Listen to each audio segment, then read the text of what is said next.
নমস্কার, সকলকে স্বাগত সংবাদ শিরোনামে। সঙ্গে আমি রয়েছি শ্রেয়া। আমাদের দরজায় খাবার হোক কিংবা বাজার কিংবা প্রয়োজনীয় জিনিস, সবই কয়েক ক্লিক দূরে এখন। কিন্তু এই সহজ জীবনের পিছনে রয়েছে এক অন্য গল্প।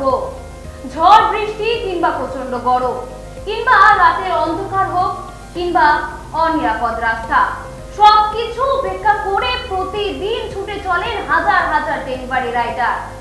আর আজকের প্রতিবেদনে সেই গল্প নিয়ে হাজির হয়েছি। This channel does not promote any violence, harmful or illegal activities. All content provided by this channel is meant for an educational purpose only. আবহাওয়া, সময় কিংবা দূরত্ব কিছুই থামাতে পারে না তাদের।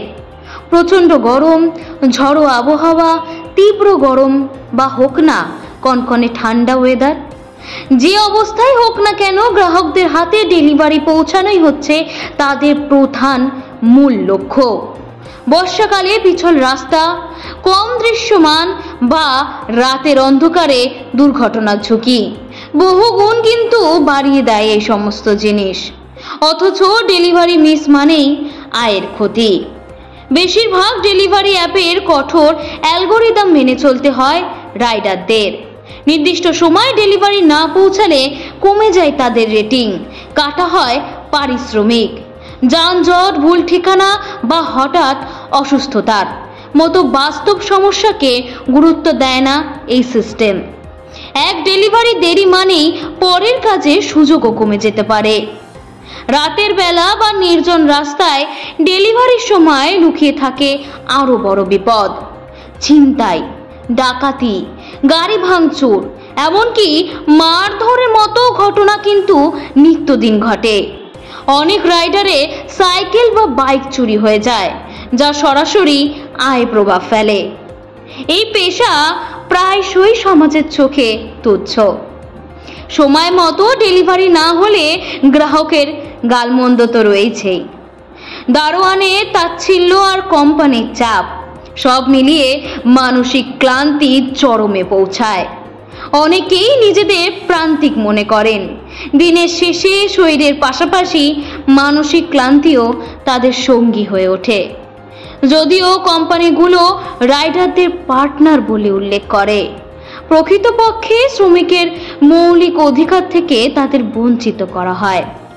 নেই স্বাস্থ্য বীমা, নেই নির্দিষ্ট মজুরি, নেই নিরাপত্তা। এক নতুন প্রজন্মের শ্রম শোষণ চলছে আমাদের চোখেরই সামনেই।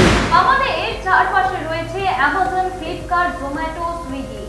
এদের লাখাধিক ডেলিভারি বয় প্রতিদিন কিন্তু জীবনের ঝুঁকি নিয়ে কাজ করে চলেছে। অথচ আজও তাদের ন্যূনতম বেতন থেকে শুরু করে স্বাস্থ্য সুরক্ষা কিংবা সামাজিক মর্যাদা নিশ্চিত করার মতো কিন্তু কোনো পদক্ষেপ নেয়নি সরকার। যে পরিষেবা ছাড়া আমাদের জীবন থমকে যাবে, সেই মানুষগুলোর অধিকার আজও উপেক্ষিত।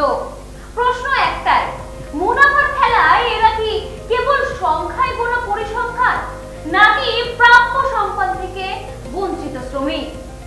চোখ কান খোলা রাখুন, কারণ এই গল্প এখানেই শেষ নয়। আরো আপডেট পেতে চোখ রাখুন সংবাদ শিরোনামের পর্দায়। মানুষের পাশে, মানুষের সাথে আমরা আছি এই বাংলাতে। আপনারা দেখছেন সংবাদ শিরোনাম ডিজিটাল, মাথা উঁচু করে এগিয়ে চলার শপথ।